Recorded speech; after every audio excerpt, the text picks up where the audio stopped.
제가 먼저 한번 기도하겠습니다. 자비로우신 하나님 감사합니다. 저희들 사랑하셔서 또 좋은 날 주시고 함께 모여서 주의 말씀 상고하게 하시니 감사합니다. 이 시간 주님 친히 임재하시고 저희들과 함께 하셔서 우리에게 생명의 말씀, 특별히 요한계시록을 깨닫게 하시고 이 말씀을 통해서 우리 영혼이 성장하고 하나님이여 주님의 귀한 일꾼들이 다 될 수 있도록 충성된 귀한 사명을 감당하는 우리 모두가 다 될 수 있도록 축복하여 주시옵소서. 함께 하실 것을 믿사옵고 예수님 이름으로 기도합니다. 아멘. 요한계시록은 우리가 사실 어려운 그런 성경이기 때문에 많은 사람들이 이렇게 읽지 않고 있고 이렇게 하지만 유튜브에 보면 요한계시록에 관련된 내용이 대부분 이단들이 이렇게 말하는 그런 내용들이 담겨 있어요. 여러분 유튜브에 요한계시록 치시면 1번부터 10번까지 이렇게 랭킹을 매겨보시면 거의 다 이단들의 영상이 거기에 담겨 있는 것을 보게 됩니다. 우리가 외면할 때 이단들이 그것을 붙들고 그것을 해석하고 자기 마음대로 해석하고 이긴 자가 자기다, 이 사람이 바로 나다 이렇게 하면서 사람들을 미혹해 하고 있기 때문에 우리가 요한계시록을 어렵다고 방치할 것이 아니라 그럼에도 불구하고 더 주의 말씀으로 사랑하고 공부하고 읽어야 될 줄로 믿습니다. 네, 그렇게 해야지 우리 영혼이 자라게 되는 것입니다.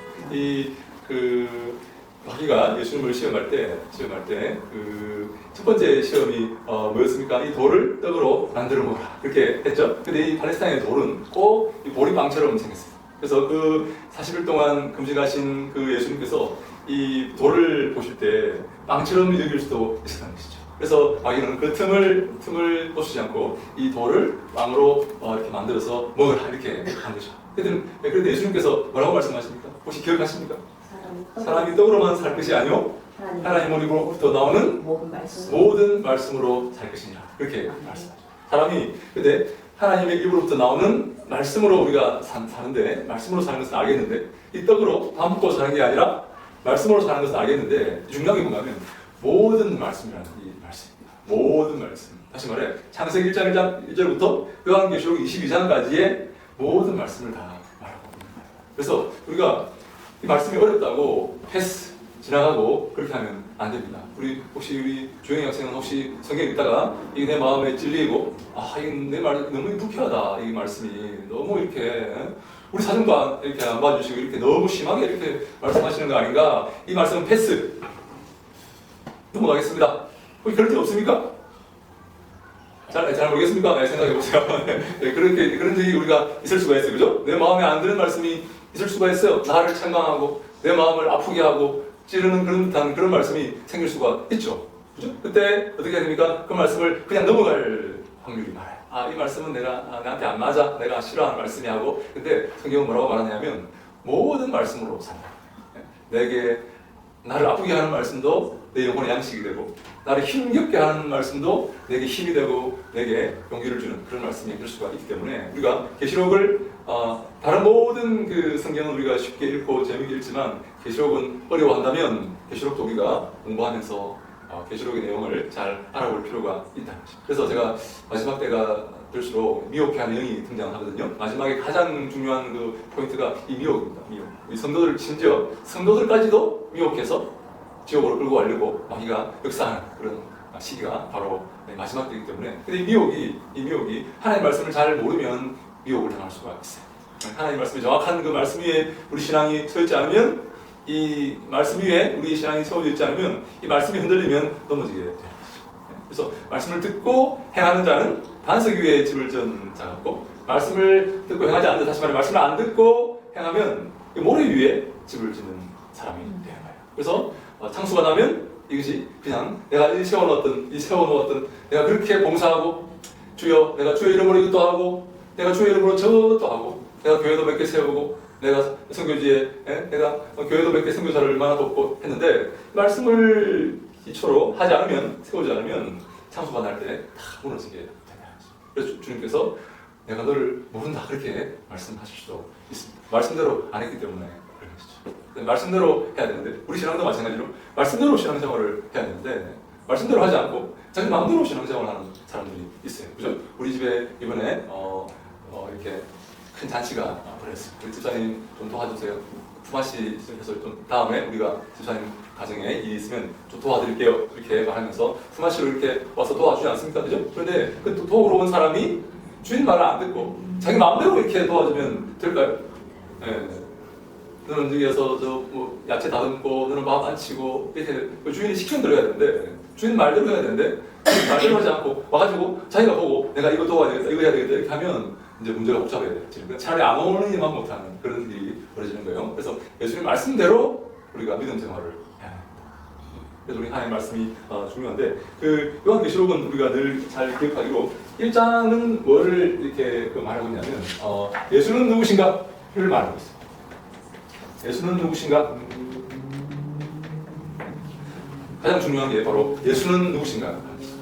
왜냐하면 이 예수님께서 우리의 신앙의 목적이고 예수님께서 우리를 심판하실 분이시기 때문에 그렇습니다. 그래서 예수님께서 우리를 어떻게 심판하시는가 하는 것이 가장 중요합니다. 그죠? 예수님께서 우리 요즘 아이들이 중간고사 기간입니다. 시험 볼 때 굉장히 바쁜데 우리 주영이 학생은 중간고사 봤어요? 아니 끝났어요. 끝났어요? 지금 잘 봤던 표정이 좋은 거 보니까 굉장히 잘 본 것 같은데 말하는 자신만만해. 잘 봤어요 이렇게. 네, 그래서 아주 시험 잘 본 것 같아요. 그래서 근데 시험 볼 때 중요한 게 뭔가면 선생님이 어떻게 출제하시는가가 제일 중요해요. 왜? 선생님이 출제하시고 채점을 선생님이 하시기 때문에 내가 아무리 공부를 많이 해도 선생님의 출제 방향과 다르면 그 성적이 안 좋은 거예요. 선생님이 이렇게 이런 문제를 낸다고 했는데 자기는 이런 문제를 준비하고 있으면 아무리 준비를 잘하고 잘 써도 점수가 좋게 나오지 않는 거예요. 선생님께서 원하시는, 교수님께서 원하시는 그런 답을 써줘야만 점수가 잘 나오는 것처럼 우리가 예수님이 누구신지를 알아야지 우리가 믿음 생활에 승리할 수가 있어요. 왜? 예수님께서 우리를 판단하실 것이기 때문에. 예수님 마음에 들어야 되는 거예요. 그래서 아무리 내가 뭐 열심히 하고 내가 뛰어나고 내가 뭐 실력이 있어도 소용이 없는 거예요. 예수님께서 옳다 그러면 통과고 예수님 잘했다 그러면 잘한 거고 예수님께서 못했다 그러면 못하는 거예요. 아무리 내가 뭐 뛰어나도 아무 소용이 없어요. 예수님께서 평가하시고 판단하시고. 그래서 1장에 예수님은 누구신가? 예수님은 어떤 분이신가? 불꽃 같은 눈으로 주석 같은 발을 가지고 모든 교회를 통찰하시는 그런 분이다 하는 것을 1장에 말하고 있어요. 2장, 3장은 뭘 말하냐면 이 소아시아 7교회를 말하고 있어요. 소아시아 7교회. 당시에 소아시아에는 굉장히 많은 교회들이 있었어요. 근데 7교회만 요한계시록에 말하고 있어요. 근데 왜 7교회만 말하고 있냐면 전 세계 모든 교회를 상징하고 있는 것입니다. 전 세계 모든 교회, 앞으로 있을 모든 교회, 전에 있었던 모든 교회에게 주시는 말씀이라는 것을 상징하기 위해서 7교회만 이렇게 뽑아서 나온 것이죠. 다시 말해 이 말씀은 그래서 요한계시록 말씀은 우리 교회에 주시는 말씀입니다. 소아시아 7교회만 주시는 게 아니라 우리 교회에 주시는 말씀이고 내게 주시는 말씀이다 하는 것을 우리가 기억해야 됩니다. 왜냐하면 요한은 이 7이라는 숫자를 굉장히 이렇게 좋아합니다. 7이라는 숫자. 요한복음에 보면 요한복음에 예수님의 그 기적, 요한은 표적이라고 하는데 몇 개의 표적이 나오는지 아십니까? 7개의 표적이 나옵니다. 요한복음에. 요한복음은 또 예수님께서 나는 선한 목자다, 나는 길이요 진리요 생명이다, 나는 양의 문이다 이런 말씀이 몇 개 나오는지 아십니까? 7개. 요한은 이 7이라는 숫자를 사용해서 이 7이라는 숫자를 사용해서 예수님의 그 비밀을 우리에게 전달하기를 굉장히 좋아하는 그런 사람이다. 그렇게 볼 수가 있어요. 그래서 소아시아 7교회의 이야기는 바로 전 세계 교회의 이야기이고 앞으로 있을 교회의 이야기이고 모든 교회의 이야기이고 나의 이야기이고 우리가 읽어야 될 이야기다라고 우리가 받아들여야 되는 것입니다. 4장에는 뭐가 나오냐면 참된 예배가 나옵니다. 참된 예배. 자, 그러면 어떻게 하는 게 참된 예배인가? 우리가 어떻게 예배를 드려야만 예수님께 칭찬받는가 하는 것을 4장에 설명해주고 있습니다. 왜? 예수님께서 우리를 심판주입니다. 심판주. 이제 창조주이시고 마지막에 오실 심판주이시다. 예수님께서 그래서 심판하신다. 이제 평가하시고 심판하신다. 그 예수님의 평가와 심판에 우리가 주목해야 된다. 왜 그렇습니까? 그 심판이 우리의 영원을 결정하기 때문에 그렇습니다. 그 심판 앞에, 다시 말해 그 시험 앞에 우리가 잘 통과하고 좋은 점수를 받아야만 영원한 나라에서 행복하게 살 수 있고 좋은 평가를 받지 못하면 책망받을 수가 있는 거예요. 그래서 그 시험을 어떻게 보시는가 하는 게 4장에 나옵니다. 참된 예배는 무엇인가? 어떻게 하면 우리가 참된 예배를 드릴 수가 있을 것인가? 하는 게 우리 4장에 나오는데 우리 성경 말씀 한번 찾아볼까요? 4장 9절부터 볼까요? 우리 8절부터 우리 11절까지 한번 같이 한번 읽어볼까요? 요한계시록 4장 8절로 11절 말씀을 같이 한번 읽어봅시다. 시작. 내 생물은 각각 여섯 날개를 가졌고 그 안과 뒤에는 눈들이 가득하더라. 그들이 밤낮 쉬지 않고 이르기를 거룩하다 거룩하다 거룩하다 주 하나님 곧 전능하신 이여 전에도 계셨고 이제도 계시고 장차 오시리시라 하고 그 생물들이 하늘에서 세세토록 살아계시는 이에게 영광과 존귀와 감사를 돌릴 때에 24장들이 보좌에 앉으신 이 앞에 엎드려 세세토록 살아계시는 이에게 경배하고 자기의 관을 보좌 앞에 들며 이르되 우리 주 하나님이여 영광과 존귀와 권능을 받으시는 것이 합당하니 주께서 만물을 지으신지라 만물이 주의 뜻대로 있었고 또 지으심을 받았나이다 하더라. 아멘. 우리 보좌 앞에서 24장로들이 또 생물들이 이런 고백을 하고 있습니다. 예수는 주님이십니다. 예수님은 창조주이십니다. 그리고 심판주로 오셔서 우리의 영광을 받으시기에 합당하시다.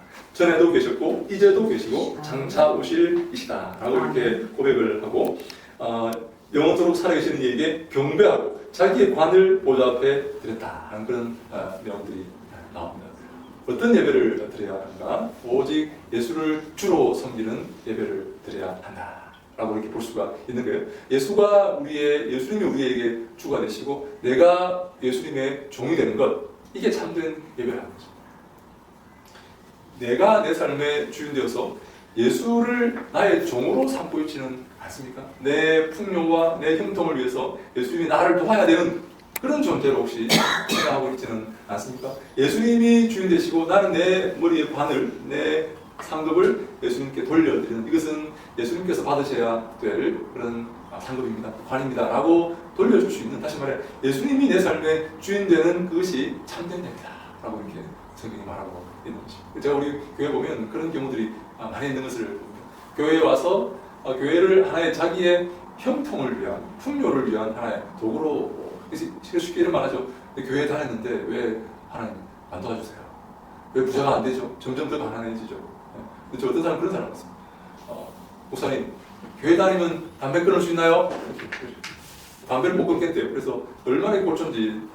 교회 다니면 담배 끊을 수 있나요? 담배 끊을 수 있다면 교회 다닐게요. 그런 사람도 하나님의 예수님을 섬기는, 주로 섬기는 그게 아니라 나의 삶의 필요로 교회에 온다는 그런 사람들이 그렇게 하면 안 되고, 우리가 참된 예배를 이렇게 근데 5장에 보면 재밌는 우리 그게 나옵니다. 1절에 보면 이렇게 1절 2절을 같이 한번 볼까요? 우리 5장, 계시록 5장 1절로 2절 말씀 함께 읽습니다. 시작. 내가 보매 보좌에 앉으신 이의 오른손에 두루마리가 있으니 안팎으로 섰고 일곱면으로 공명하더라. 그 몸에 힘 있는 천사가 큰 소리로 외치기를 누가 그 두루마리를 펴며 그 이는 때에 합당하냐. 근데 이제 우리가 우리 4절까지 3절 시작. 하늘 위에나 땅 위에나 땅 아래에 있는 그 두루마리를 펴거나 보거나 할 자가 없더라. 그 두루마리를 펴거나 보거나 하기에 합당한 자가 보이지 아니하리로 내가 크게 물었더니. 네, 여기까지 읽겠습니다. 보좌에 두루마리가 하나 있습니다. 그 두루마리는 뭘까요? 성도들의 행실을 기록하는 두루마리입니다. 우리의 모든 행실이 다 기록되어 있습니다. 하나도 빠짐없이 이 불꽃 같은 눈으로 우리를 감찰하시는 그 예수님께서 우리의 모든 행실을 다 기록했는데, 그 두루마리를 열 사람이 없다는 거죠. 그 두루마리를 열면 어떻게 해야 될까요? 우리 행실을 다 기록하신, 이 불꽃 같은 눈으로 다 행실을 기록하신 그 두루마리를 열면 어떻게 해야 될까요? 열면 여러분, 그 두루마리를 열기를 원하십니까? 열지 않기를 원하십니까? 우리 주영이 학생은 너무 자신 있죠? 열어주세요. 제가 어떻게 살았는지 좀 보세요. 제가 이렇게 신실하고 거룩하게 살았습니다. 사람들이 안 보는 곳에서도 그렇게 아름답게 살았습니다. 그렇게 말할 사람도 있겠지만, 어떤 사람은 아니요, 열지 마세요. 열 수 없습니다. 그렇게 말할 수도 있겠죠. 근데 요한은 그 두루마리를 열 사람이 없어서 울었다. 무슨 말인가면, 이 두루마리를 요한은 열어달라고 이렇게 생각을 한 거예요. 이 두루마리를 좀 열어달라. 이 두루마리를 좀 열어주면 내가 어떻게 살았는지 내가 어떻게 살았는지 사람들이 보게 될 거다. 그렇게 말을 한 거예요. 근데 이 두루마리를 열면 안 됩니다. 누가 이 두루마리를 열 수 있냐면 오직 예수님만이 열 수 있습니다. 무슨 말이냐면 예수 그리스도의 보혈이 있어야만 이 두루마리를 열 수가 있는 거예요. 예수 그리스도의 보혈이 없으면 이 두루마리를 열면 안 됩니다. 우리의 그 모든 죄악과 치부가 그 두루마리에 다 기록되어 있기 때문에 오직 어린 양이신 다윗의 자손의 어린 양이신 예수님만 그 두루마리를 열 수가 있는 것입니다. 여기서 바로 예수 그리스도의 이 십자가의 보혈과 이 구속주이신 그 역할이 드러납니다. 예수님만 우리의 모든 행실에 그 두루마리를 폭로하시고 열 수가 있는 것이다. 그렇게 성경은 우리에게 말하고 있습니다. 이제 6장부터는 이제 두루마리가 나오죠. 두루마리가 나오고 이제 인과 나팔과 대접의 재앙이 등장합니다. 여러분 6장부터 19장까지 그런 이야기가 재앙의 이야기가 등장합니다. 우리에게 이 재앙이 있을 것이다. 우리에게 이런 재앙이 있을 것이다. 이 초대 이 소아시 7교회가 받아야 될 훈련이 이게 등장하게 되는 것입니다. 참된 예배를 드리기 위해서 받아야 될 훈련이 등장하고 우리가 그 두루마리의 모습을 사람들에게 그 나타내고 예수님께서 그 두루마리를 열기 위해서 우리가 훈련을 받아야 될 그런 이야기가 이게 등장합니다. 이게 이제 그 7장과 14장에 보면 14만 4천의 그 택함받은 무리가 등장합니다. 14만 4천의 택함받은 무리가 등장하는데 이 사람들은 여기 보니까 14만 4천의 이 택함받은 무리의 역할이 어떤가면 우리 7장 한번 볼까요? 7장 17절 한번 볼까요? 7장 17절 이 인과 나팔과 대접의 연단의 과정, 재앙의 과정을 통과하는 14만 4천의 무리의 모습이 어떻는지 17장 17절에 나타납니다. 7장 17절에 나옵니다. 함께 읽습니다. 시작. 이는 보좌 가운데 계신 어린 양이 그들의 목자가 되사 생명수가 샘으로 인도하시고 하나님께서 그들의 눈에서 모든 눈물을 씻어 주실 것입니다. 아멘. 네, 근데 그들을 14만 4천을 인도하는 자가 누구라고요? 어린 양이라. 어린 양. 여러분, 그 어린 양을 따라가시겠습니까? 여러분, 저 대통령이나 국회의원이나 힘 있는 자를 따라가지 사람들이 어린 양을 따라가겠느냐 하는 것입니다. 근데 어린 양을 따르는 것이 바로 기독교에서 가장 중요한 일입니다. 어린 양이신 예수 그리스도. 아무 힘이 없어 보이고 아무 능력이 없습니다. 이 지구상의 피조물 가운데 가장 연약해 보이는 피조물. 그 피조물인 어린 양의 모습으로 예수님께서 오신다.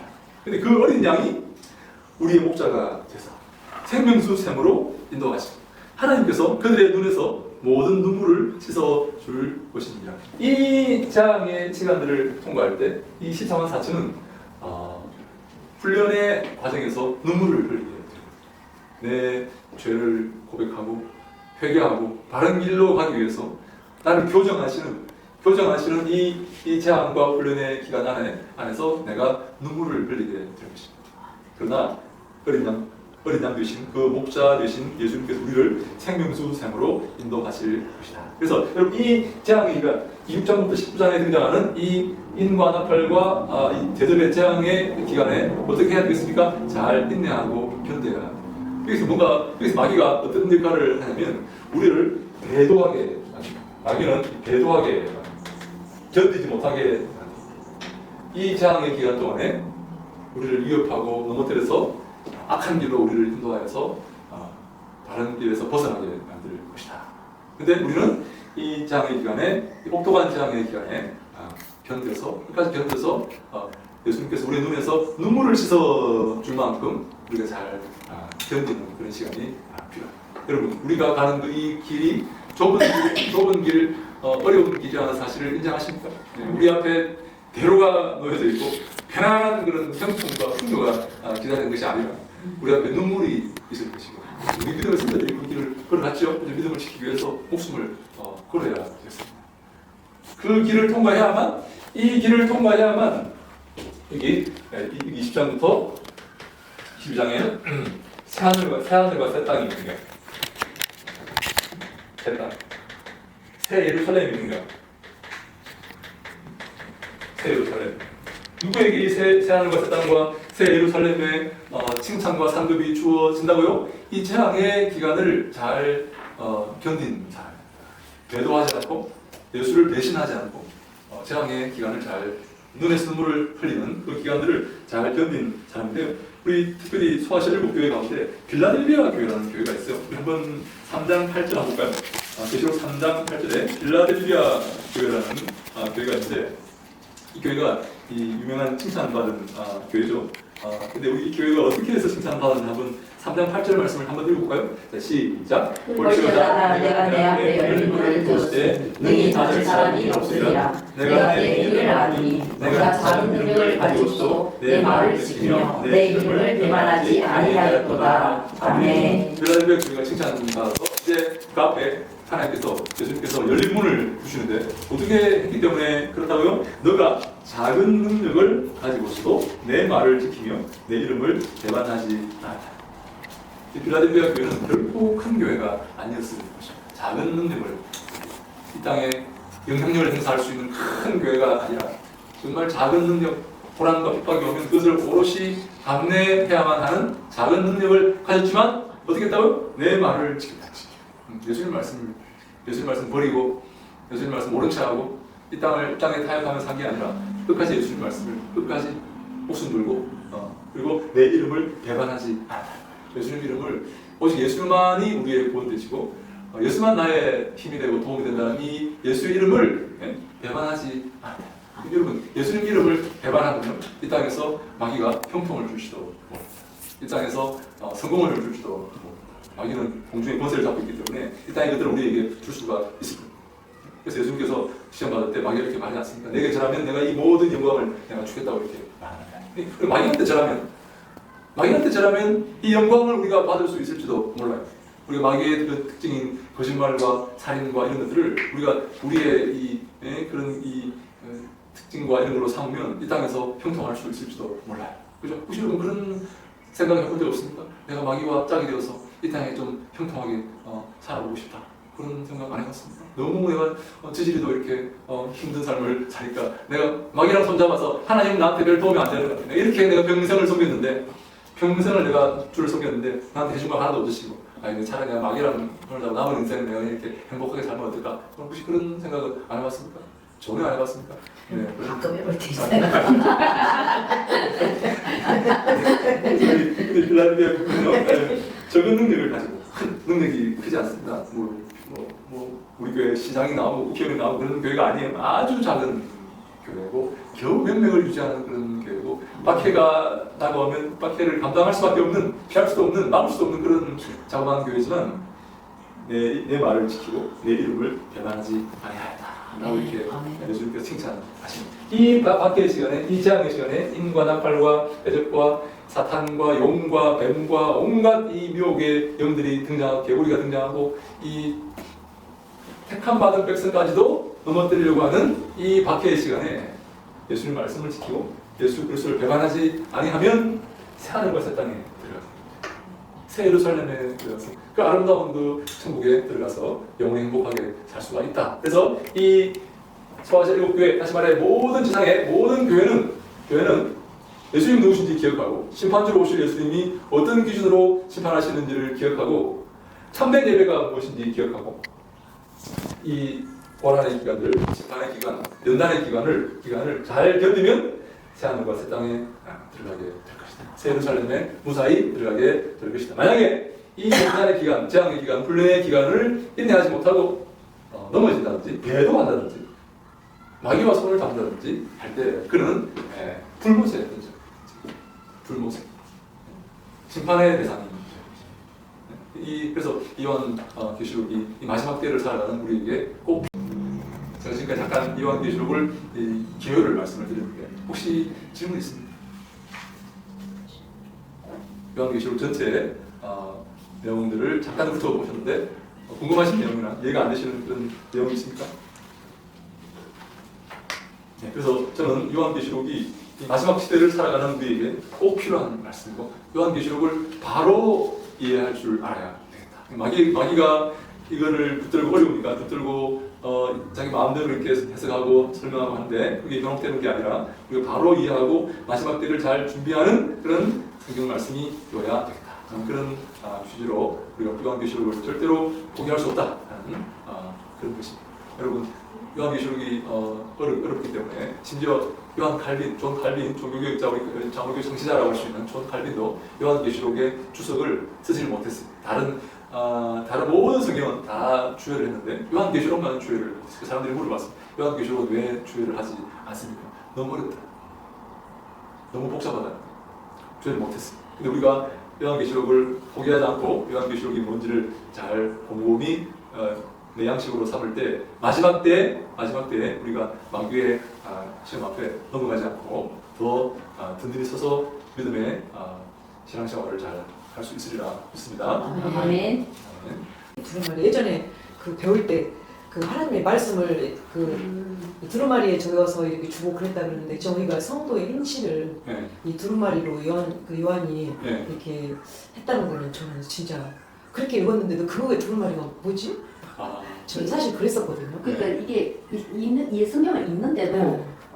요한이 울었다고 돼 있는데도 왜 울었는지 사실 저도 모를 때가 있는 거예요. 두루마리 뭐가 있다는 거지? 막 이렇게 생각인데. 그러니까 요한 같은 경우 이런 거잖아요. 그러니까 내 행실을 하나님 좀 봐주세요. 왜 빨리 안 열어주세요? 이러는데 이제 열면 안 되는 거였는데 우리는 모르는 거예요. 모르니까. 열 수 있는 사람은 오직 어린 양의 신 예수님만. 그래서 우리도 그런 것좀 그거 진짜 저 오늘 지금 처음 알아가지고 막 순간 와 진짜 하나님이 이거 나 알게 하시려고 오늘 여기를 오게 했구나. 그래서 네. 참 거저가 없구나 하나님은. 네, 그래서 너무 감사해요. 아이고 제가 감사합니다. 늘 목사님 말씀하시잖아요. 하나님 공짜가 없다. 정말 공짜가 없으신 것 같아요. 공짜가 없다. 너무 지금 순간 눈이 진짜 동그래졌어. 근데 우리는 예수를 정말 잘 믿는다고 생각하잖아요. 요한처럼. 네.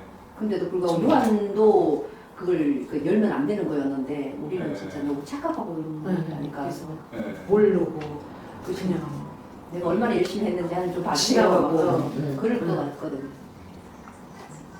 그러니까 많은 성도들이 그거부터 생각하잖아요. 교회에서 내가 얼마나 헌신을 많이 했고 내가 뭣도 했고 거기에만 집중돼 있다 보니까 네. 진짜 이렇게 그 아까 말씀처럼 뭐 행실로 인해서 빌라델피아 교회처럼 그런 구원이 아니라는 거지.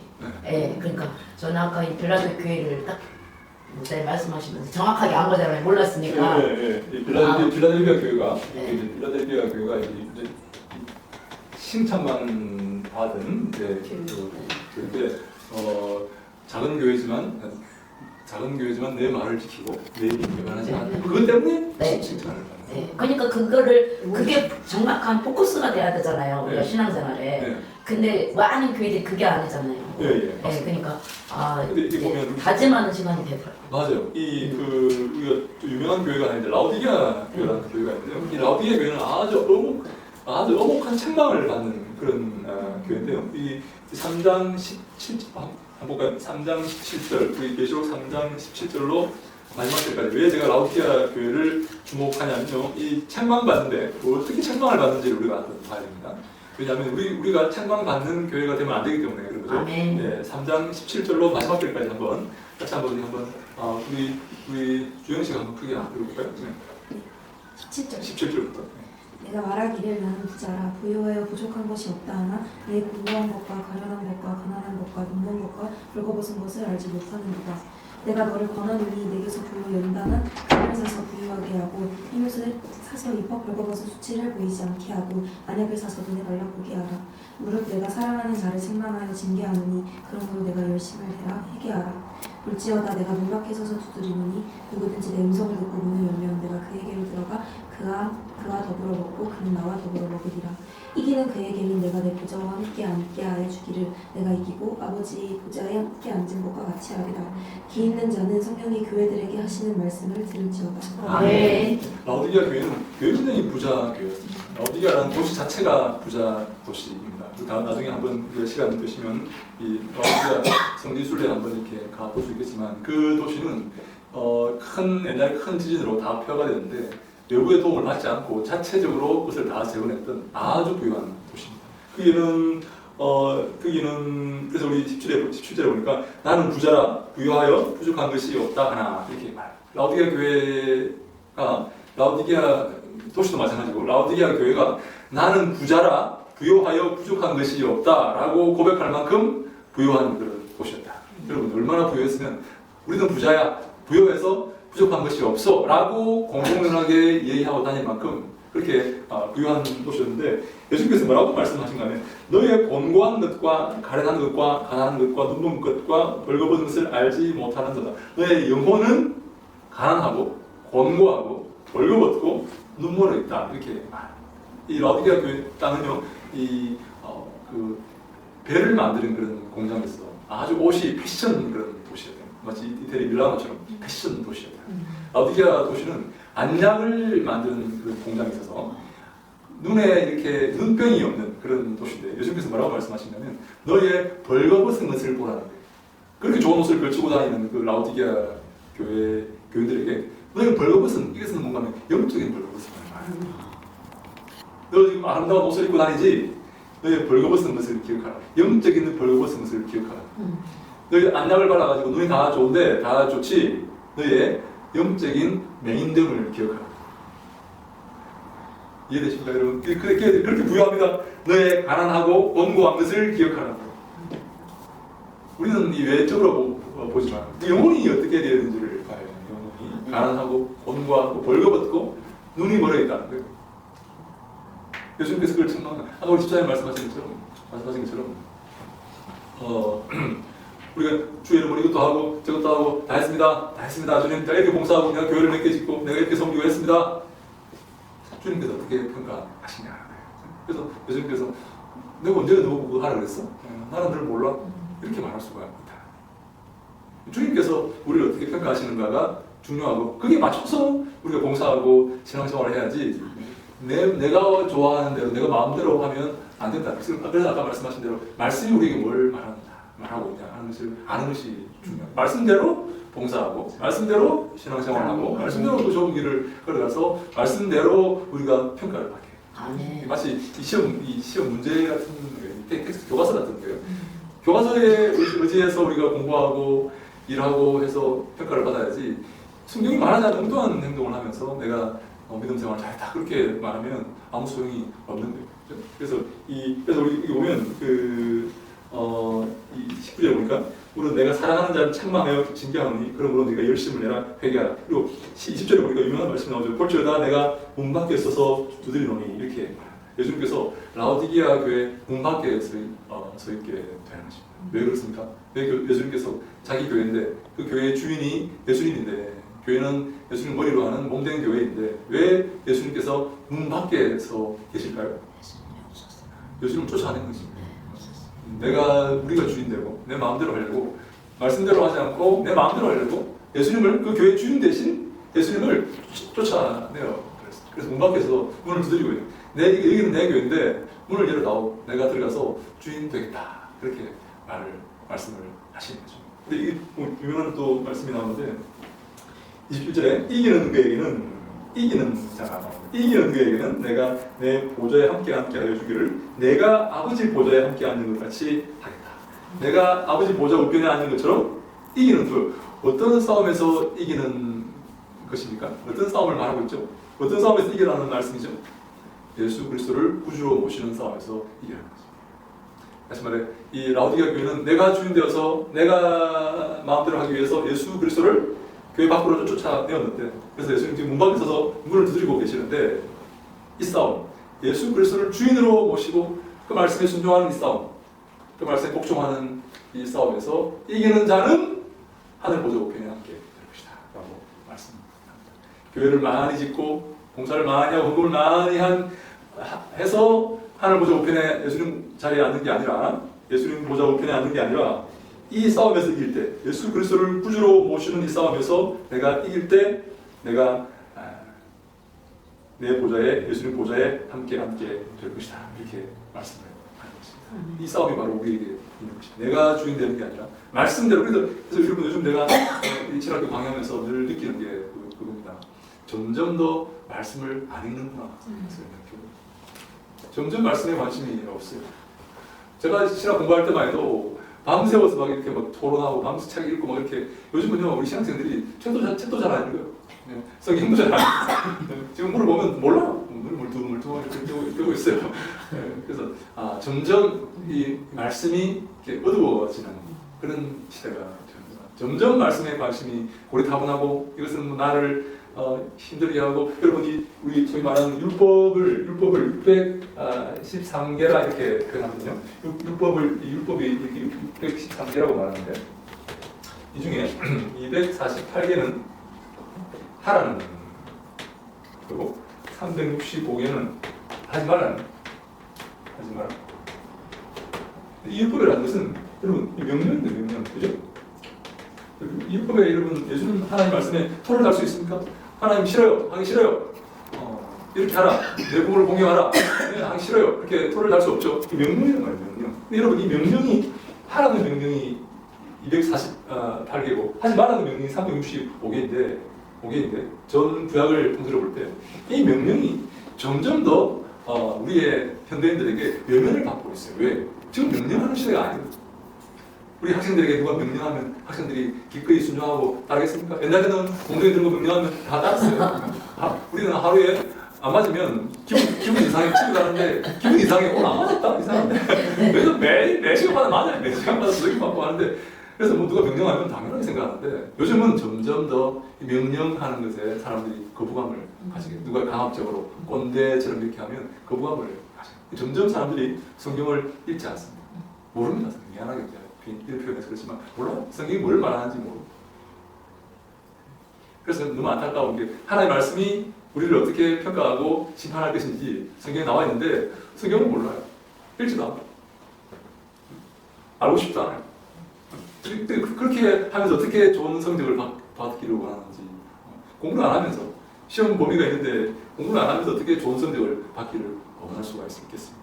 열심히 하나님의 말씀을 통해서 우리를 판단하시고 이 말씀을 통해 우리를 평가하실 건데 우리가 이 말씀을 모르는데 어떻게 좋은 성적을 주님께 칭찬을 받을 수가 있겠냐. 그래서 말씀을 듣고 행할 때 우리가 반석 위에 집을 짓는 거고 말씀을 안 듣고 행하면 모래 위에 집을 짓는 거예요. 이건 아무것도 아니에요. 모래 위에 집을 짓는 것은 상수가 나면 다 무너져요. 아무것도 아니야. 그래서 말씀을 듣고 먼저 하나님의 말씀을 듣고 좋은 말씀을 듣고 그 말씀에 순종하는 게 종이지. 말씀도 안 듣고 내 마음대로 이렇게 이것도 하고 저것도 하고 내 마음대로 하면 아무런 의미가 없는 참 지금까지 했던 모든 수고가 참 이렇게 헛된 그런 수고가 되는 참 불쌍한 그런 인생이 되는 거죠. 수고는 수고대로 했는데 말씀대로 하지 않은 거예요. 자기 마음대로 본 거예요. 하나님 말씀대로 이렇게 수고를 해야지. 그래야 칭찬을 받는 거지. 말씀은 상관없이 자기 마음대로 한다면 그 사람은 잘못된 그런 믿음 생활을 하고 있는 것이다 하는 그런 말씀이 되겠습니다. 네, 혹시 다른 좀 되었습니까? 다른 질문 있습니까? 지난번에 얘기하셨던 그 명령에 순종하지 않는 디나 사건 있잖아요. 그거 한번 얘기해 주시면 못 들었어요.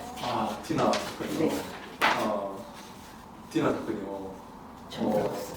처음 들어봤습니까? 디나 사건이. 네, 그럼 잠깐 구약으로 한번 가볼까요? 네, 우리 그 창세기 38장이죠. 네, 8장.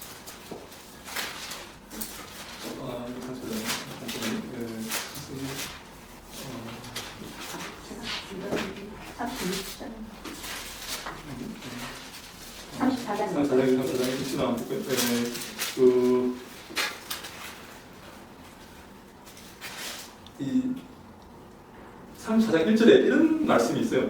레아가 야곱에게 낳은 딸 디나가 그 땅의 딸들을 보러 나왔다. 이렇게 말하고 있어요. 근데 우리 구약에 보면 그 자식의 이름을 말할 때는 반드시 아버지의 이름을 금명하게 되어 있습니다. 누구의 딸, 수아의 딸, 다말이다 이런 식으로 아버지 이름을 금명하는데 이 디나라는 이 여자 이 아이의 그 출생을 말할 때 레아가 야곱에게 낳았다 이렇게 말하고 있어요. 레아가 낳았다는 것을 말하고 있어요. 근데 여러분 이 뉘앙스가 지금 야곱에게 12명의 아들이 있죠. 근데 맨 마지막 딸이 디나입니다. 근데 레아가 야곱에게 낳은 딸 이 뉘앙스가 어떤 뉘앙스인가 하면 레아는 그 두 아내 가운데 사랑받는 아내였습니까? 사랑받지 못한 아내였습니까? 사랑받지 못했죠. 그래서 레아가 야곱에게 낳은 딸 이 말의 뉘앙스는 사랑받지 못하는 딸이라는 거예요. 레아가 나왔어요. 라헬이 낳은 게 아니라 라헬의 종들이 낳은 게 아니라 레아가 나왔어요. 그래서 사랑받지 못한 딸인데 그리고 야곱의 딸이 아니라 레아가 야곱에게 낳은 딸이에요. 레아가 낳은 딸이에요. 근데 이 아이가 우리가 추측합니다. 아빠의 사랑을 종교적인 어떤 이런 지시와 케어를 받지 못한 그런 아이다. 그런 추측을 합니다. 이 아이가 야곱이 이제 그 바다람에서 돌아오면서 이 세겜 땅에 머무르자 이 아이가 세겜의 딸들을 보러 나갑니다. 이 야곱이 이 믿음으로 가르쳤을 텐데 이 아이는 그것을 따르지 않고 세겜의 딸들을 보러 나갑니다. 여러분 이게 무슨 말을 하고 있는 걸까요? 이 세상에 이방 세상의 딸들과 함께 교제하러 나가는 것입니다. 그들의 문화와 그들의 옷과 그들의 유흥과 여러분 당시에 그 이방 문화라는 것은 아주 그 난잡한 그런 문화입니다. 그래서 그 문화를 체험하러 보러 나간 거예요.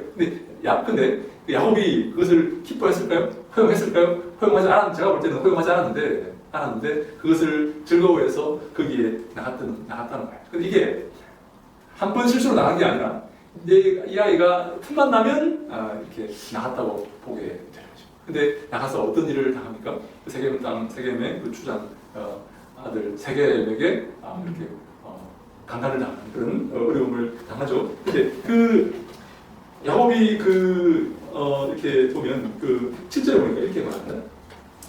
7절에 야곱의 아들들은 들에서 이기고 돌아와서 그들 모두가 근심하고 심히 노하였으니 세겜이 야곱의 딸을 강간하여 이스라엘에게 부끄러운 일 곧 행하지 못할 일을 행하였음이더라. 근데 우리 5절에 보니까 야곱이 그의 딸 디나를 그가 더럽혔다는 함을 들었으나 자기의 아들들이 들에서 목축함으로 그들이 돌아오기까지 잠잠하였다. 이렇게 말합니다. 자기 딸이 지금 어려움을 당했습니다. 근데 당장 들에서 목축하는 형제들에게 연락해서 다 들어오라. 지금 큰일 났다. 지금 사고가 생겼다. 라고 한 게 아니라 야곱은 들에서 목축하는 아이들이 돌아올 때까지 기다렸다는 것이죠. 여러분 목축을 하러 가면 얼마 정도 이렇게 동안 이렇게 집을 떠나야 되는지 아십니까? 몇 달을 떠나야 되지. 풀을 찾아 산을 찾아 이렇게 근데 야곱이 당장 우리 아이 디나 때문에 큰일 났으니까 다 소집하라. 다 돌아오라 한 게 아니라 그들이 올 때까지 기다린 것이죠. 몇 달의 시간이 지났는지 모릅니다. 왜 야곱은 당장 이렇게 조치를 취하지 않았을까요? 기다렸을까요? 디나가 마음에 안 들었다. 말도 안 듣고 나가가지고 또 사고를 쳤네. 저거 이러면서. 근데 오빠들은 이제 그 얘기를 듣고 화가 난 거죠. 화가 나가지고 이제 그 악한 어떤 그런 할례를 받게 만들어서 그들을 다 이렇게 저쪽 그 아이들 다 민족들을 다 죽이는 그런 역할을 이렇게 하지 않습니까? 근데 우리가 여기서 볼 때 재밌는 그 말들이 있어요. 우리 31절에 보니까 30절에 보니까 이 창세기 34장 30절에 보니까 이런 말이 있습니다. 야곱이 시몬과 레위에게 이르되 너희가 내게 화를 끼쳐 나로 하여금 이 땅의 주민 곧 가나안 족속과 브리스 족속에게 악취를 내게 하였다. 나는 수가 적은즉 그들이 모여 나를 치고 나를 죽이니 그러면 나와 내 집이 멸망하리라. 그랬더니 그 형제들이 자식들이 이렇게 말합니다. 그들이 이르되 그가 우리 누이를 장래같이 대우함이 옳으니까. 이 오빠들의 이 자세가 아주 너무나 이렇게 이상한 그런 모습을 보여줘. 자기는 할례를 받게 만들어서 그들의 그 세겜 땅의 모든 남자를 다 죽여놓고 야곱이 책망하니까 그들이 우리 누이를 장녀처럼 대우함이 옳으니까. 우리 누이가 그렇게 어려움을 당했지 않습니까? 그러니까 나도 그 모든 형제들을 사람들을 다 죽여도 된다는 그런 아주 삐뚤어진 그런 생각을 가지고 여러분 그게 등가리 붙이기 맞습니까? 우리 누이가 어려움을 당했는데 그것 때문에 세겜 땅의 모든 남자를 거짓말로 다 죽여도 괜찮습니까? 그렇게 할 만합니까? 어떻습니까? 그 복수의 그 칼날을 이렇게 들이댄 게 옳습니까? 그렇지 않습니다. 세겜 땅에 그 아이의 세겜의 여동생을 어떻게 한다든지 이렇게 해서 모르겠는데 여동생을 이렇게 했다고 해서 걔들 다 죽이는 게 옳지 않죠. 근데 제가 여기서 뭘 말하고 싶은가 하면 이 디나의 이 그 태도, 디나의 이 모습이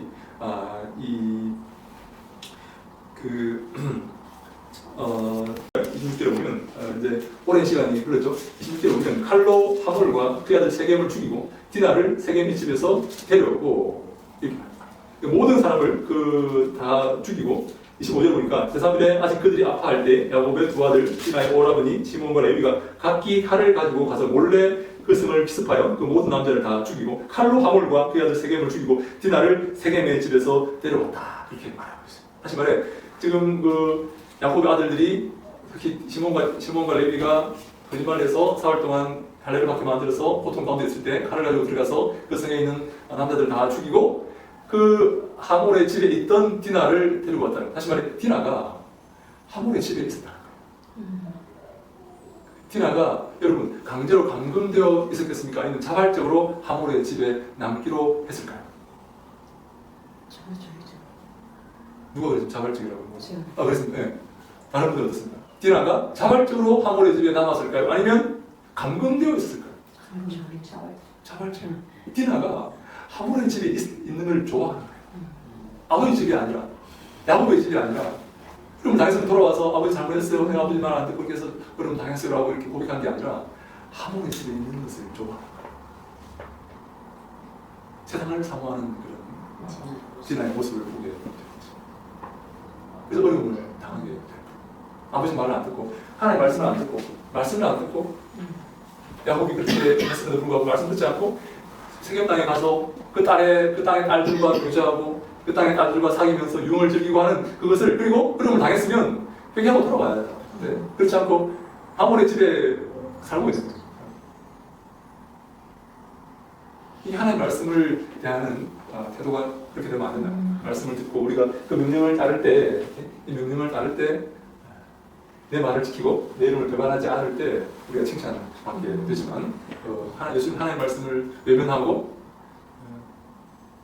내 마음대로 살려고 할 때 우리가 어렵고 어떻게 되고 나중에 심판의 대상이 될 것이다 라고 이렇게 보는 것입니다. 하나의 이게 디나의 사건을 통해서 우리가 보는 하나의 예비다. 아버지를 따라서 아버지가 이 아이를 어떻게 좀 야곱도 좀 그래요. 이 아이를 이렇게 쟤는 안 되겠다는 그런 이렇게 좀 모습을 이렇게 보여줘요. 네, 아버지도 얘가 갔으면 찾아오고 다 소집시켜가지고 아니 다 불러가지고 이렇게 내용을 해야 되는데 그런 마음이 없어요. 그냥 아이고 쟤는 평소에도 말을 되고 느낀 게 평소에도 얘가 말을 안 듣는 거예요. 아빠 말을 안 듣는 이게 그 야곱의 딸이라는 게 지금 처음 거론되는 거잖아요. 어떤 고명딸이었을 수도 있는데도 불구하고 아예 그냥 신경을 안 쓰시는. 그래서 이 딸이 디나가 믿음의 딸이고 우리 믿음의 딸이고 정말 야곱의 총애를 받고 칭찬과 그런 딸이라면 정말 좋은 모습으로 그려지겠죠. 훌륭한 자식을 낳고 나중에 보면 이제 그 애굽으로 갈 때 야곱의 식구들 애굽으로 갈 때 디나가 결혼하지 못한 것을 이렇게 디나는 평생을 혼자 이렇게 살게 되는 거죠. 근데 이게 물론 이것이 이 사건이 야곱이 이방의 이 문화와 이 결합하지 못하도록 하는 하나님의 개입하십니다. 이렇게 보는 사람들이 있어요. 하나님 그 디나 사건을 통해서 이방과 완전히 다시 이제 야곱이 짐을 사서 베델로 올라가는데 다시 회개하면서 베델로 올라가는데 야곱이 그 땅의 사람들과 연합하지 못하게 하려는 하나님의 개입하십니다. 그렇게 보는 사람이 있어요. 근데 그 하나님의 그 개입하심에 이 디나가 도구로 사용이 됩니다. 디나 사건 통해서 하나님께서 야곱이 그 땅 이스라엘 그 가나안 땅의 사람들과 결합하지 못하도록 그렇게 만드는 그런 역할이 하나님 말씀을 우리가 잘 지키고 그 말씀에 순종하고 그 말씀을 따르는 이 빌라델비아 교회처럼 할 때 우리가 칭찬받지만 그렇지 못할 때 하나님 말씀을 외면하고 내 마음대로 살고 내가 주인 되는 라오디게아 교회인 사람들처럼 할 때 그는 찬양받게 되고 나중에 심지어 불못에 들어갈 수 있는 그런 어려움에 찬양하는 것입니다. 네, 계시록 1장 1절에 이런 말씀이 있습니다. 다시 한번 읽어볼까요? 계시록 1장 1절 말씀. 자, 시작. 예수 그리스도의 계시라 이는 하나님의 주사 반드시 속히 일어날 일들을 그 종들에게 보이시려고 그의 천사를 그 종 요한에게 보내어 알게 하신 것이라. 아멘. 네, 예수 그리스도의 계시다. 여러분 예수 그리스도의 계시다니 말이 아주 유명한 예수 그리스도의 이 계시라는 이 말이 여러분 어떤 의미인가 하면 예수 그리스도가 주신 계시라는 말일까요? 예수 그리스도가 주신 그런 계시라는 말일까요? 아니 예수 그리스도를 계시한 것이다 그런 말일까요? 예수 그리스도라는 계시. 네, 예수 그리스도라는 계시인가 아니면 예수 그리스도가 주신 계시라는 말. 우리 예수 그리스도가 주셨다. 예수 그리스도의 다시 말해 이게 이제 주격 이 주격성격이에요. 이 주격과 이제 목적격이 있습니다. 다시 말해 예수 그리스도를 계시했다는 말인지 예수 그리스도가 주신 계시라는 말인지. 가계시 아닌가? 자 우리 주임께는 끝까지 얘기를 지금 안 하고 있습니다. 네, 이 두 가지 다 맞습니다. 예수 그리스도가 주신 계시고 예수 그리스도를 계시하는 계시. 두 가지 다. 두 가지 다 나왔어요. 성경에 이런 내용들이 많이 있어요. 하나 예를 들면 우리가 읽으면 제가 요한복음 6장 요한 이름 말을 많이 해요. 요한복음 6장 47절로 51절 말씀 밑에 나와 있죠. 네. 밑에 다시 한번 볼까요? 요한복음 네. 6장 47절로 51절 말씀 시작. 진실로 진실로 너희에게 이르노니 믿는 자는 영생을 가져나니 내가 곧 생명의 떡이라. 너희 조상들은 광야에서 만나를 먹었어도 죽었거니와 이는 하늘에서 내려오는 떡이 사람으로 하여금 먹고 죽지 아니하게 하는 것이니라. 나는 하늘에서 내려온 살아있는 떡이니 사람이 이 떡을 먹으면 영생하리라. 내가 줄 떡은 곧 세상의 생명을 위한 내 살이라 하시니라. 아멘. 네, 이제 우리 성찬의 말씀과 비슷하다 이렇게 보는데 예수님께서 여기 보니까 나는 살아있는 떡이다 이렇게 말하면서 내가 줄 떡이다 이렇게 말하고 있죠. 다시 말해 예수님은 살아있는 하늘에서 내려온 살아있는 떡입니다. 그죠? 그래서 예수님께서 떡을 떼서 주라 할 때 내 몸을 받아 먹으라 이렇게 말하죠. 근데 이 떡이 예수님인데 예수님은 또한 떡을 주는 사람. 그러니까 예수님 두 가지가 있습니다. 예수님은 계시인데 예수님은 계시를 주는 사람. 예수님은 계시지만 동시에 계시를 주는 다시 말해 이 계시는 예수 그리스도를 말하고 있지만 예수님은 이 계시를 주는 사람입니다. 여러분 이걸 이해하시겠습니까?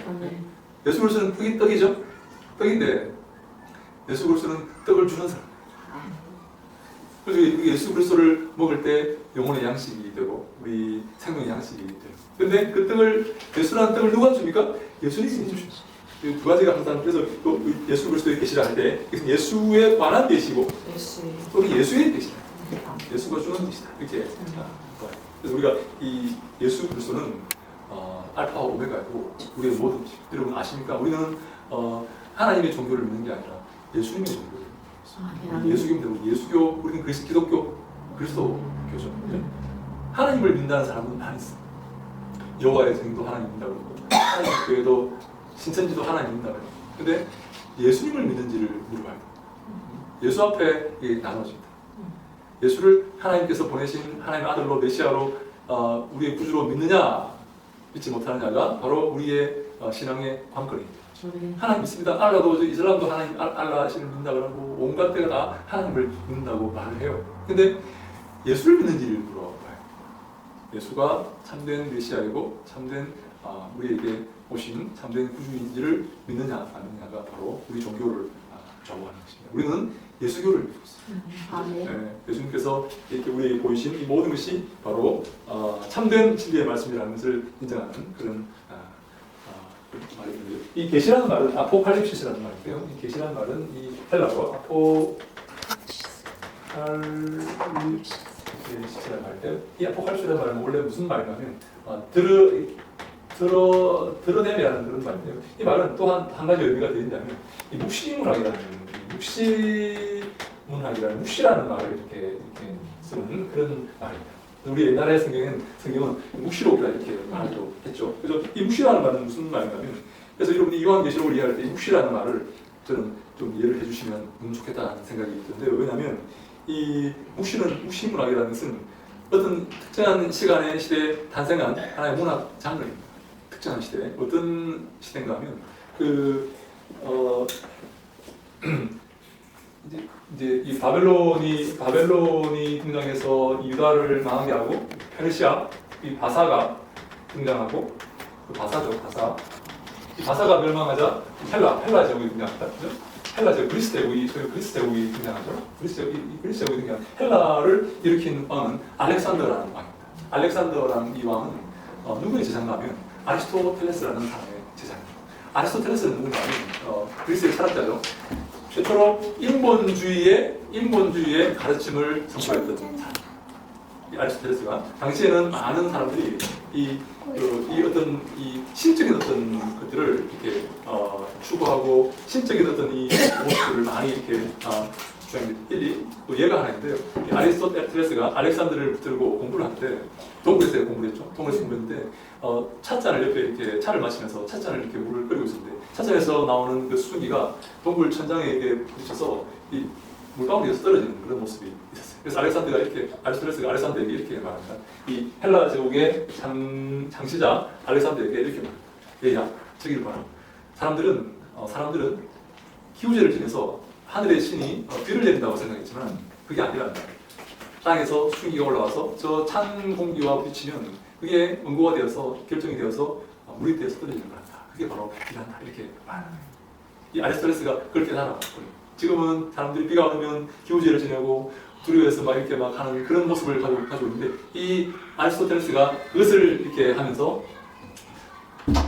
더 이상 신적인 것을 두려워하지 말고 인간의 힘으로 살아가야 된다는 것을 이 알렉산더에게 가르쳐 줍니다. 이 알렉산더가 죽자 헬라 제국이 4등분 됩니다. 4등분 되는데 이 팔레스타인 다시 말해 예수님께서 뭐 이렇게 있다고 합시다.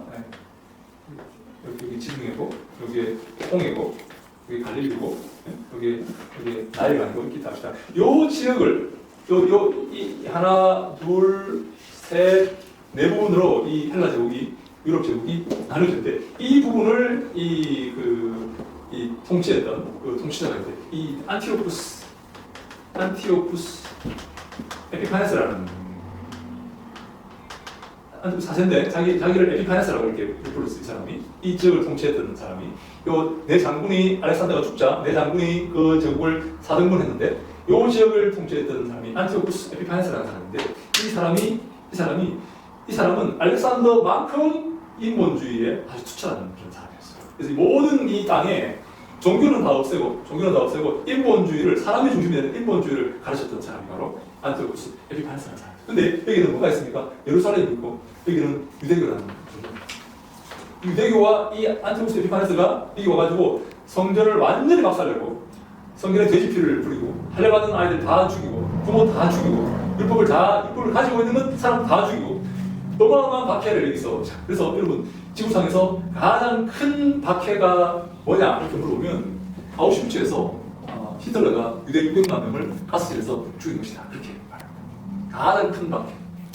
물론 저 볼셰비키 혁명이랄지 저 누구야 저 킬링필드에서 크메 로즈가 수백만을 죽이고 했던 게 있지만 가장 어마어마한 참혹한 박해를 히틀러가 아우슈비츠에서 유대인들을 가스실에서 독살시킨 것이라고 보는데 히틀러가 등장하기 전까지 가장 큰 박해는 바로 안티오쿠스 에피파네스가 유대인들 여기서 죽인 것입니다.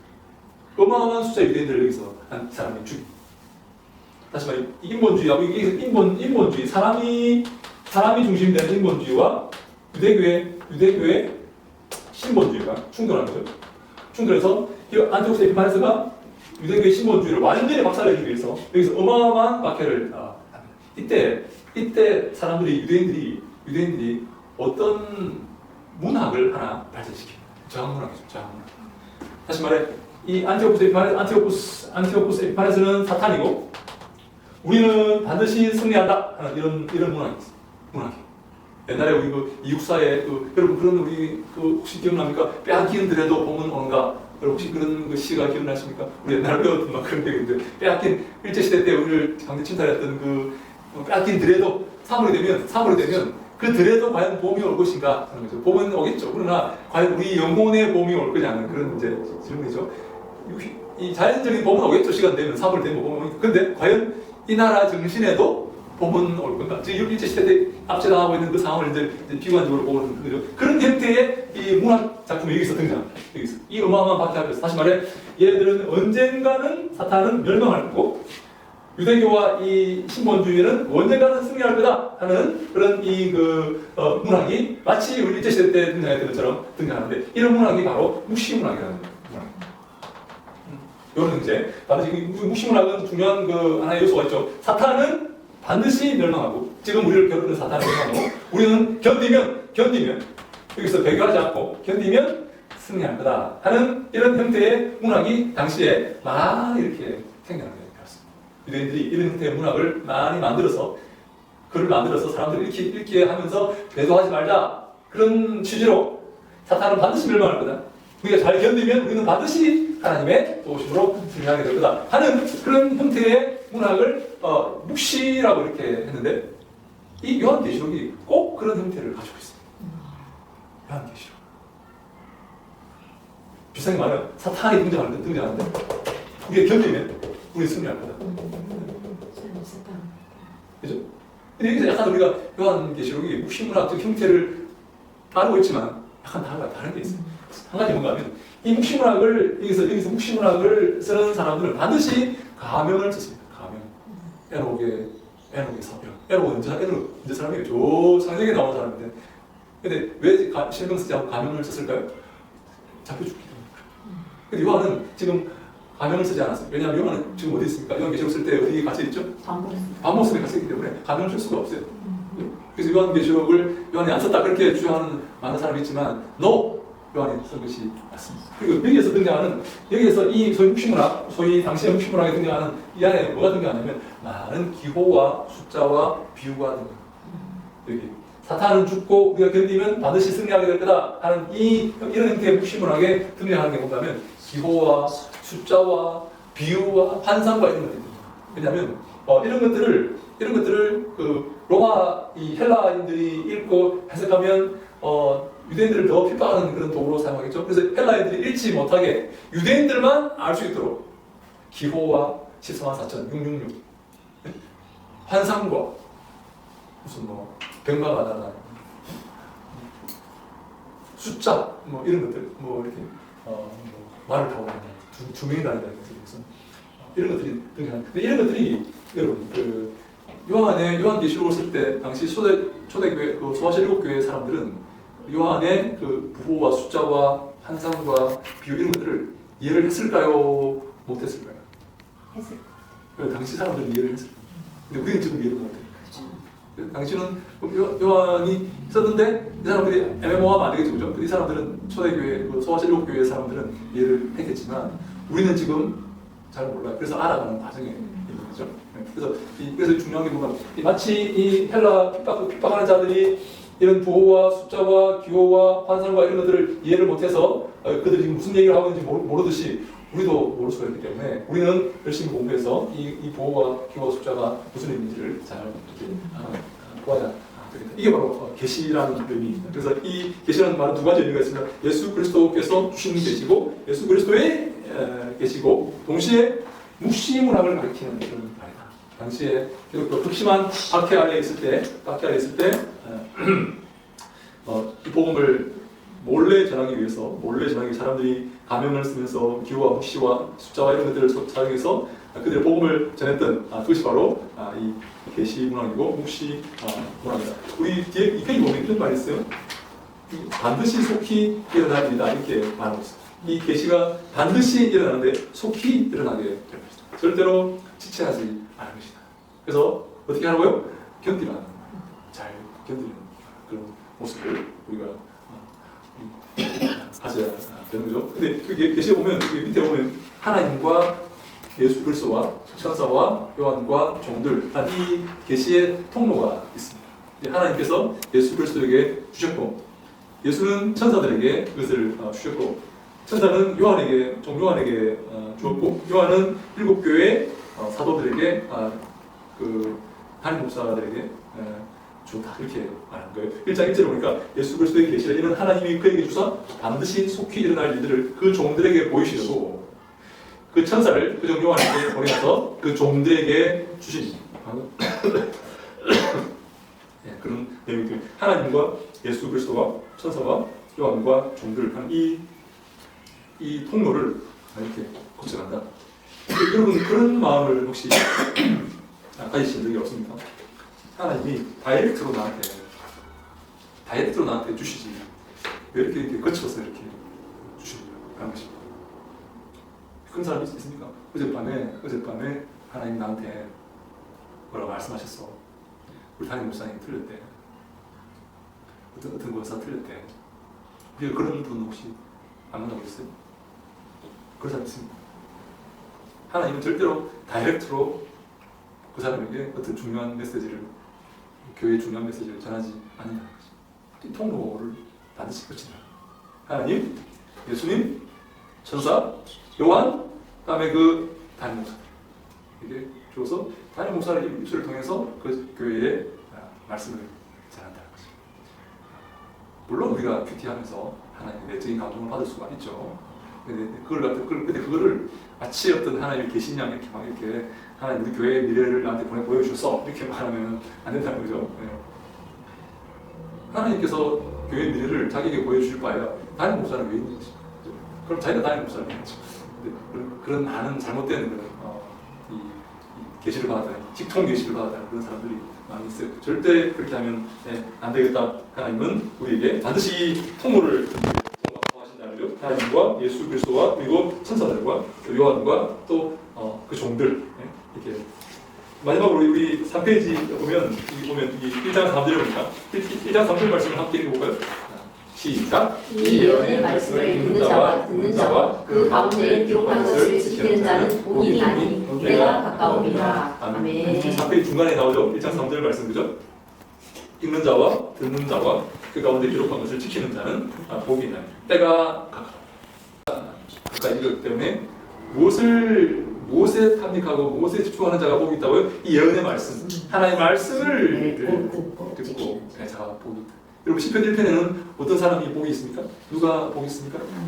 말씀을 그 전에 주야로 묵상하기 전에 또 뭐라고 나와있죠? 여호와의 말씀을 즐거워하여 그 말씀을 주야로 묵상하는 자가 복이다.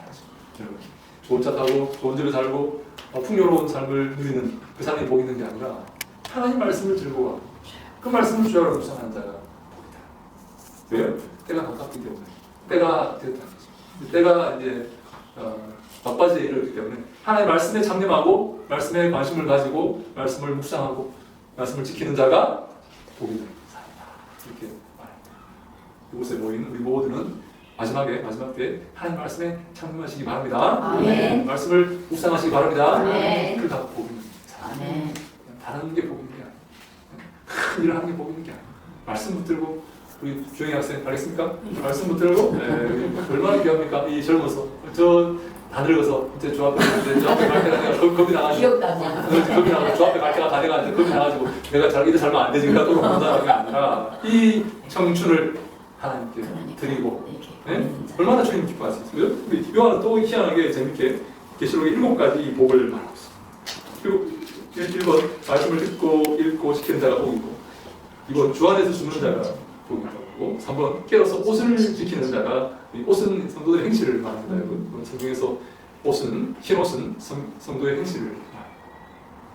4번 어린 양의 혼인잔치에 초청된 자가 어린 양과 혼인하는 혼인잔치 어린 양을 신랑으로 모시는 혼인잔치에 초청된 자가 복이 있어요. 첫 부활에 참여한 자가 복이 있습니다.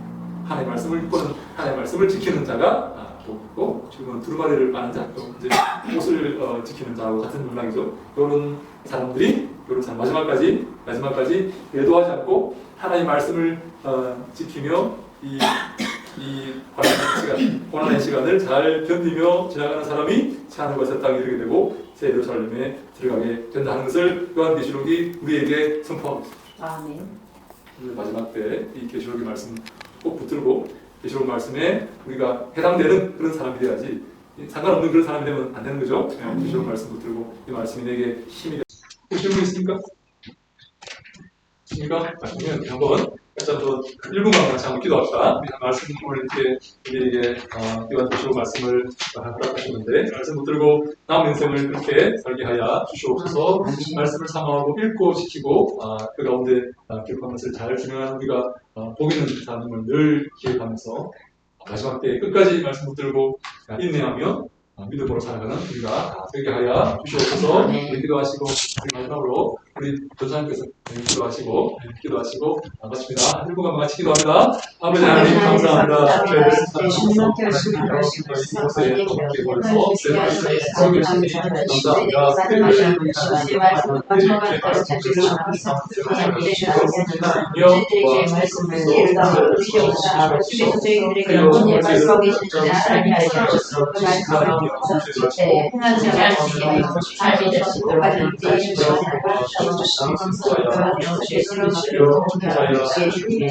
아버지요,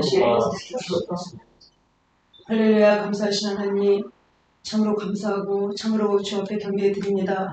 아버지 하나님, 오늘 저희들에게 이 귀한 시간을 갖게 하시고 또 가장 중요한 주님의 말씀을 알게 하시고 깨닫게 하시고 사랑하는 하나님 목사님 이용주 목사님을 통하여 너무나 하나님 저희들에게 정말 작고 깊은 것까지도 주여 깨닫게 하시니 참으로 감사합니다. 아멘. 주님께서 이 말씀을 통하여 정말 세상 끝나는 그날까지 끝까지 저희들 주의 말씀 붙들고 말씀을 알아가며 말씀을 묵상하며 그 복된 자리에 저희들 늘 주님 앞에 그 길을 따라가고 걸어갈 수 있도록 도와주시옵소서. 아멘. 그리하여서 새 하늘과 새 땅을 밟는 자들이 꼭 저희들이 그 땅을 밟을 수 있도록 인도하여 주시기를 간절히 바라고 원합니다. 아멘. 하나님 귀하신 교수님, 하나님께서 늘 주의 정말 영적으로 육적으로 주여 늘 충만함으로 강건하게 채워주시옵고 아멘. 하나님께서 사랑하는 종이 하고자 하는 모든 사역 가운데 주님의 놀라우신 은혜가 있기를 원합니다. 아멘. 주님 어떤 사역도 이 세상 가운데 멈추지 않게 하시고 아멘. 하나님 그 가르침의 은사를 아버지 듣고자 알고자 하는 이들에게 늘 전파할 수 있는 귀한 목사님이 될 수 있도록 아멘. 주여 축복하여 주시옵소서. 아멘. 아버지 하나님께서 늘 인도하시며 정말 이 가르침에 또한 받는 아버지 이 제자들에게 하는 은혜와 지혜를 허락하시며 늘 주께서 저희들 축복의 반열에 서실 줄 믿고 감사드리옵고 예수님의 이름으로 기도하옵나이다. 아멘. 아멘. 감사합니다. 주님 다시 감사합니다.